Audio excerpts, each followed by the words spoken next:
ছেলে মাসে ১,০০,০০০ টাকা, ১,৫০,০০০ টাকা, ১,০০,০০,০০০ টাকা, ২,০০,০০,০০০ টাকা যত ইচ্ছা টাকা ইনকাম করুক না কেন, তার মায়ের দেওয়া ১০ টাকা বা ১০০ টাকা বা ১,০০০ টাকার মূল্যটা অনেক বেশি সেই টাকার থেকে। কেন এই কথাটা আমি বলছি, আগে প্রথমে এই ভিডিওটা দেখো।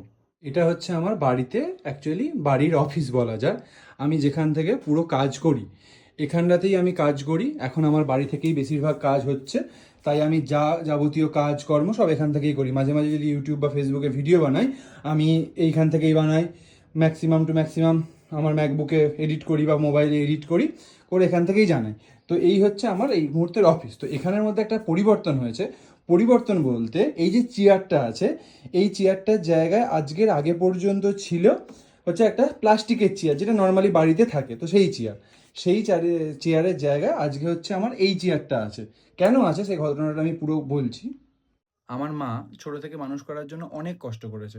টিউশনিতে ২০ টাকা দেওয়ার জন্য বাড়িতে ফুল গেঁথেছে। ফুল গাঁথতে গাঁথতে এখান দিয়ে মানে ছুঁচটা এখান দিয়ে ঢুকে এপাশ দিয়ে বেরিয়েছে দেখেছি। ২০ টাকার বিনিময়ে সেটা আমার টিউশনিতে টাকা দিতে হবে বলে আমাকে এরকমভাবে স্যাক্রিফাইস করেছে তার লাইফটা আমাকে মানুষ করার জন্য।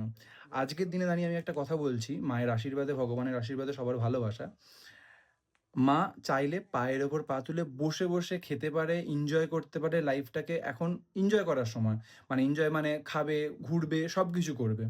তো মা এরকম ঝাড়া হাত পা, বাড়িতে আমি মা ছাড়া কেউ থাকে না, আমি তো অর্ধেক সময় কাজের বাইরে। তো গল্পটা হচ্ছে, মা আজও ইনকাম করে বাড়িতে। মা একজন হাউস ওয়াইফ, বাড়িতে ছোট ছোট কাজ করে করে। কেন? সে তার টাকায় আর কি তার ছেলেকে কিছু কিনে দেবে। তার ছেলের শখ মেটাবে এই জন্য। সে নিজের পিছনে ৳২ খরচ করে না। কিন্তু তার ছেলের পিছনে সে যা ইনকাম করে, নিজে থেকে সমস্ত কিছু খরচ করে দেয়। মানে এরকম নয় তার ছেলেকে চাইবে, "বাবু আমাকে টাকা দে", তারপর কিনবে, না। এটা তার শখ। তাই তার দেওয়া যদি ৳১০ হয় না, সেটা আমার কাছে অনেক আশীর্বাদ। সেরকম আমি একটা কথা কথা বলছি। মা বড় ফোন সেরমভাবে ঘাঁটতে জানে না। আমি জোর করে একটা অ্যান্ড্রয়েড ফোন মাকে কিনে দিয়েছি ইউজ করার জন্য। তো বলেছি, "তুমি ইউজ করো।" তো মা বড় ফোন ইউজ করে। নামমাত্র YouTube এর একটা ভিডিও দেখে, মুখে বলে তাও। আর Facebook টুকটাক ওই ভিডিও দেখে। আর কোনো মেসেজ বা কিছুর জন্য না। মাকে বলছিলাম, এখন যেহেতু বাড়ি থেকেই আমার বেশিরভাগ কাজটা, তো মাকে বলছিলাম নরমালি যে প্লাস্টিক চেয়ারে ৬-৭ ঘন্টা বসতে বা ৪-৫ ঘন্টা বসতে খুব অসুবিধা। এমনি গল্প করেই বলছিলাম, একটা ভালো চেয়ার কিনবো বা চেয়ার কিনলে ভালো হয়।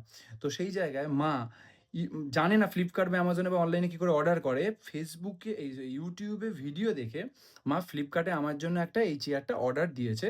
অর্ডার দিয়ে আমাকে বলছে, "তোর জন্য একটা কালকে সারপ্রাইজ আছে।" তো আমি বললাম, "কি সারপ্রাইজ?" বলল, "কালকে দেখতে পাবি।" তো কালকে এলো, সেরকম দেখলাম কিছু জানে না। অ্যাকচুয়ালি মা কবে ডেলিভারি দেবে সেই ডেটটা বুঝতে পারেনি।